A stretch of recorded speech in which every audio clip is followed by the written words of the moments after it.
The Quran mentions Isa alayhi salam is far removed from shirk. According to a hadith in Sahih Muslim, when Isa alayhi salam returns, he will break the cross and abolish Jizya. Is it because the true followers of Jesus will obey him and accept Islam? Well, first of all, we have to ask the question, and it's painful for me to ask it, because so many people simply do not want to do their homework. No, they just don't want to do their homework. I have to do their homework for them. I have to answer all their questions. They just would not do their homework. Did the religion of Islam come with Nabi Muhammad alayhi salatu wasalam? Deen of Islam. Did it come for the first time in the world with Muhammad alayhi salatu wasalam? They're afraid to answer that question. Because from the time they answer that question, their whole world of knowledge begins to collapse.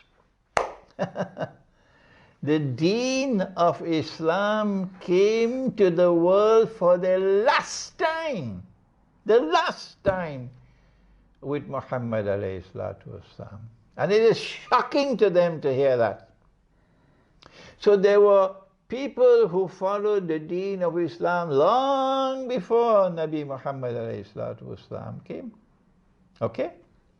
And while many of them turned away from the Deen of Islam, the Qur'an confirms that amongst them there were those who were still following the Deen of Islam.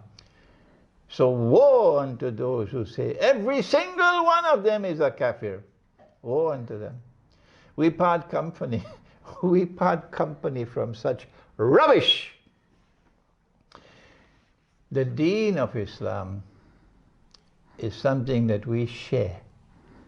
That we who follow Muhammad alayhi salatu wasalam, we share the Deen of Islam with others, amongst whom are those who follow Nabi Isa alayhi salam. When Nabi Isa alayhi salam returns, he will correct whatever mistakes they are making. But they have been following the Deen of Islam. He doesn't have to give them the Deen of Islam for the first time, you dumb. They are already following the Deen of Islam, but they were making mistakes. And so when he returns, every single one of them who follows him, I'm not talking about followers of Muhammad alayhi salatu wasalam, because we don't follow Jesus. The Muslims, the followers of the Deen of Islam that came with Muhammad alayhi salatu wasalam, we are not followers of Jesus. No! We never were and we will never be. We are followers of this Nabi Muhammad alayhi salatu wasalam. And when he returns, he does not come to us. No! He is coming to his ummah, not to us. He is coming to Banu Israel. Allah said that in the Qur'an. But you don't want to turn to the Qur'an for guidance. So what can I do? Ya Bani Israel, inni Rasulullahi ilaykum. I am the messenger of Allah to you. Rasulan ila Bani Israel. This is the Qur'an. And of course there are two terms synonymous. One is Banu Israel and the other is Ahlul Kitab. Ahlul Kitab. So when Nabi Isa alayhi salam returns, all those of the Ahlul Kitab who follow him, who would not be a people who say that a man could marry another man and get a stinking marriage certificate. No, those are not his followers.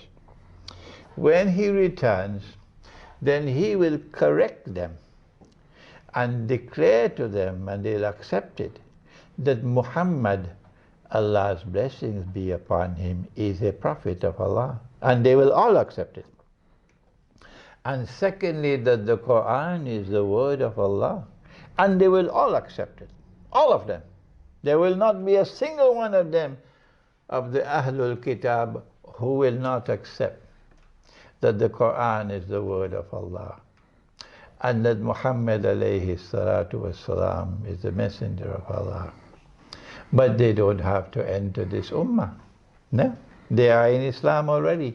They are already in Islam. They do not have to enter our ummah. No.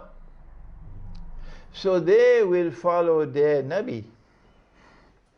Even though they accept Muhammad alayhi salatu wasalam as a messenger of Allah, every single one of them, and they accept the Qur'an as the word of Allah, every single one of them,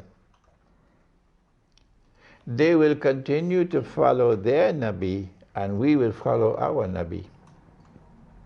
And so history will end with two ummahs.